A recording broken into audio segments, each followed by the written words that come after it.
Thank you very much, Dr. Lekov and Peik, for the good start.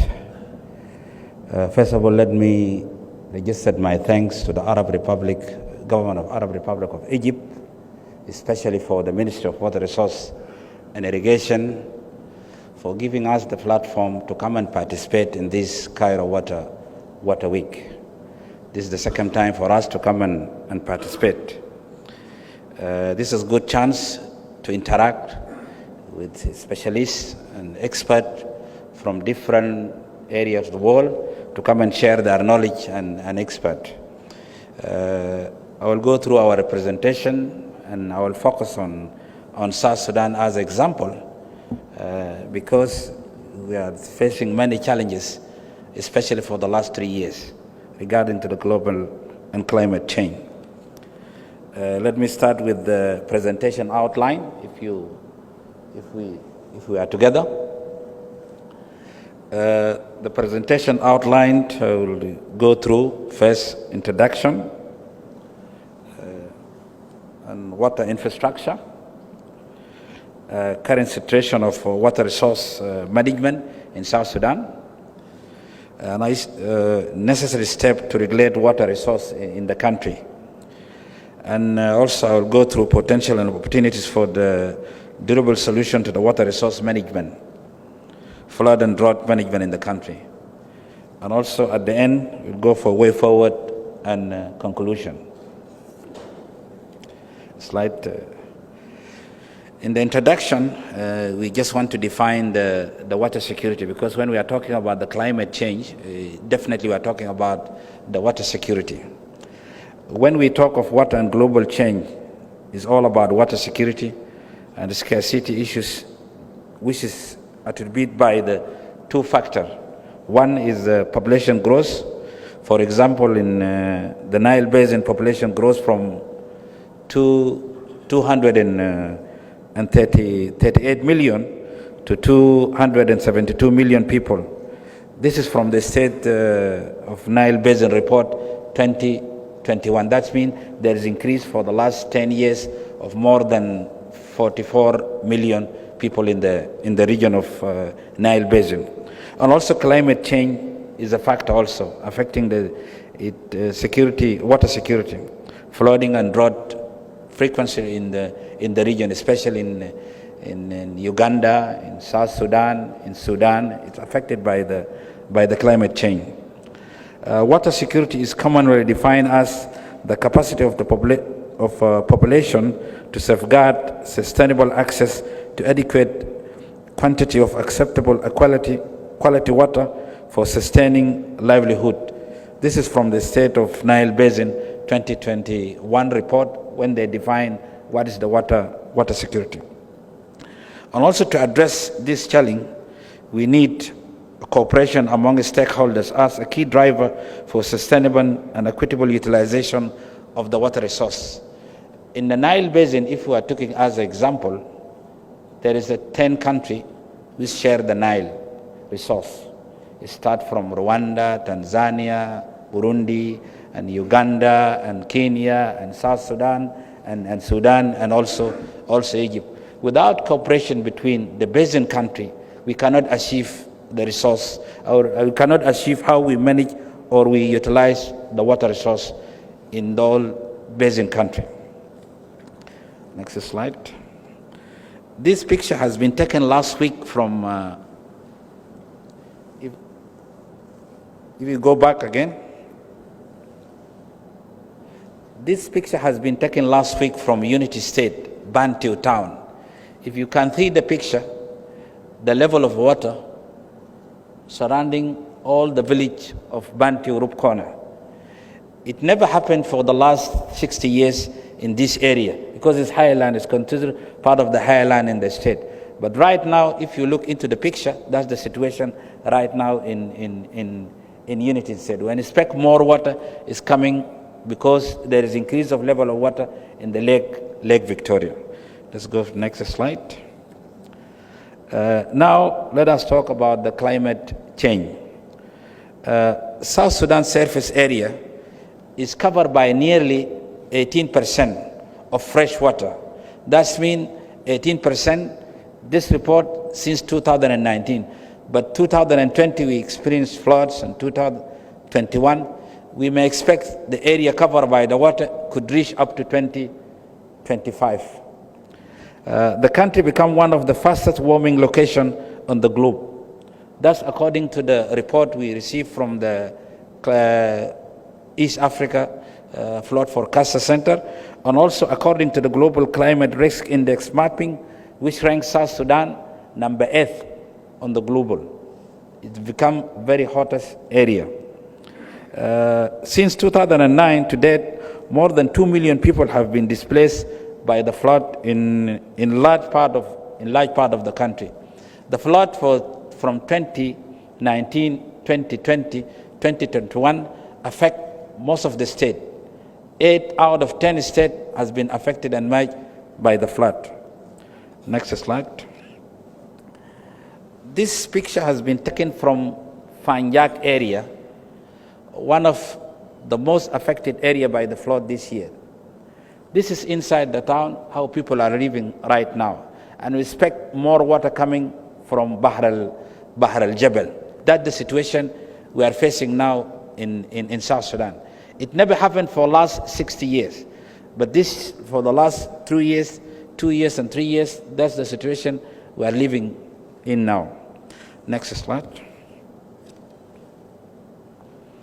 Now, let us talk about water storage infrastructure. In an ideal situation, that's what the development country and undeveloped country put as an index to know if you are part of the development country or not, based on how you store water in the country. Therefore, South Sudan have a huge gap in terms of water storage capacity per capita water storage. Since the independence of South Sudan, there is no water infrastructure has been put in place, because since South Sudan took independence 2011, it went to the war in 2013 and also in 2016. 2018, 2020, they signed peace agreement. Now we implement the peace agreement. Most of the water infrastructure, when the country is one, has been built either part of Sudan, northern Sudan, or west of Sudan, or some part of eastern Sudan. Just only there is a proposal of Jonglei Canal, just only one of the biggest water infrastructure facilities should be built in South Sudan during 19th centuries, but it never happened up to now. So that means there is a lack of water infrastructure in the country up to now. The existing water storage infrastructure are the normal infrastructure, Hafir, many S dams, water supply facilities. That's the only water infrastructure we have in the country. Knowing that most of the land, like 18% to 20% of the land under the water in South Sudan. There's a potential of water resource management infrastructure development has been put in place as a plan in the Ministry of Water Resources and Irrigation, and also from the country. As there is a potential project of dam in Fula 1, Fula 2, Baden, Shakoli, Laki, and Juba Barrage, and Jonglei Canal, and Su multi-purpose dam, which we are developing with the Ministry of Water Resources of Egypt.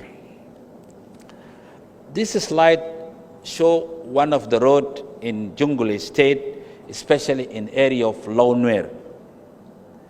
In the dry season, this area, people are suffer. There is no water. But in the rainy season, that's the situation we are in now. Coming from market, going to the village is difficult in this area. This one happened just last year, and the same situation is repeated right now. That's the situation in South Sudan. Next slide. To give you the clear picture, the Sud region used to absorb more than 33 billion cubic liter, just only in Jonglei state. This is per year. Every year it's observed more than 33 billion cubic liter of water, just only in area of Jonglei Jonglei state. In 2019, South Sudan received additionally 65 billion cubic meters of water, just only in the Sud area, which usually receive just 33 billion cubic liter. But in 2019-2020, it received more than 65 billion cubic liter. That means there's a lot of change in the level of the water. In 2021, the total flood water found in the Sud wetland and surrounding areas increased to over 120 billion cubic liter, which is more than capacity of the Sud itself. That's why most of the area of Jonglei State and Central Equatoria and Eastern Equatoria and part of the Unity State have been merged under the water. That's the situation we are facing now because of increase of level of water in Lake Victoria. Also, the heavy rainfall in most of the area of South Sudan. Livelihood, property, and livestock and wildlife habitats are constantly destroyed. If you can see from the picture, that's the situation people are facing in some area in South Sudan. People are fighting over the highland. Conflict between the wildlife and human. If you can see the picture, the conflict between wildlife and human have increased recently into snake bites and hyena and crocodile. In SSBC in South Sudan has been reported more than 26 vulnerable people. They are women and kids have been bitten by the snake in region of Warab State and Bahr al-Ghazal. That means it affects even the life of the wildlife in the area. Now people are fighting around the highland in most of the area, like Bahr al-Ghazal and Jonglei State. And also it affects the cost of the humanitarian because South Sudan just come out from war. Some areas need humanitarian assistance. And with the country, with the limited infrastructure, there is no constant road to connect the state with the capital. It becomes difficult for the humanitarian agency to provide food for needed population around the country. Next slide.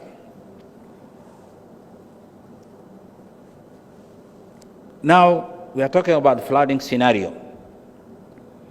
Increase of water level in Lake Victoria, one of the reasons there is a flood in South Sudan, plus definitely the climate change.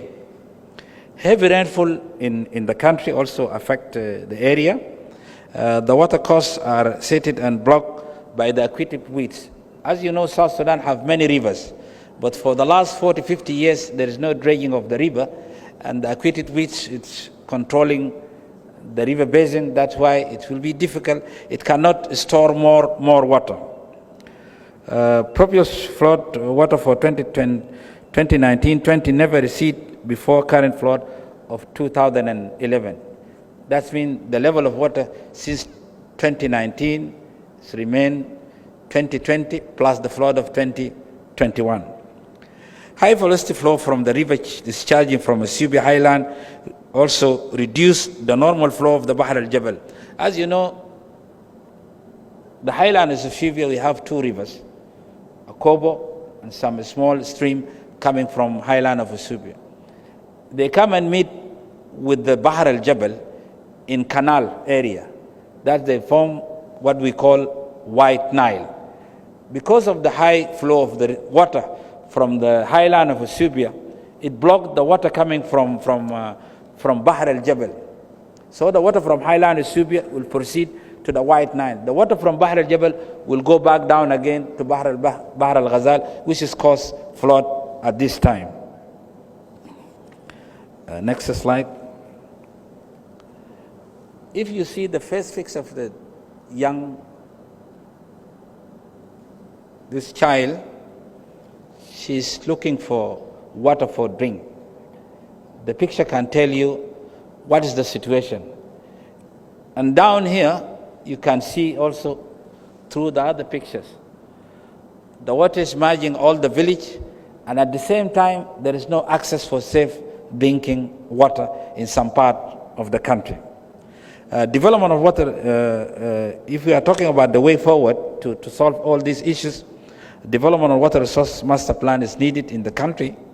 Dredging and removal of aquatic weeds from the river channel is needed also. Construction of dike to protect villages and cities is needed. Construction of multiple navigation, irrigation canals and channels like Jonglei Canal, if people agree later on.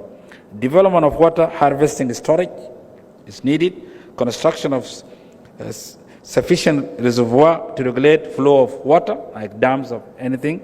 Establishing of a flood and drought forecasting center. Installation of hydromet network in the country. In conclusion, we are looking forward for partnership to develop the water resource infrastructure, private sector engagement, bridging the gap between humanitarian and development intervention in the country. That's what we think is needed from our partner and our friends. Now, just give me 1 minute. I'll give you some pictures to present the situation of climate change in the country. Let's go quickly through the slide. That's the situation. People are eating. That's Bantu. That's the governor. Go back. That's Dr. Joseph Mentuil. He's the governor of Unity State. He's a graduate from Al Mansoura University. He's now underwater. You can see the level of water. He's moving around the capital of Unity State. That's the governor of Unity, the most richest state with oil. Another slide. That's the situation. That's the suit.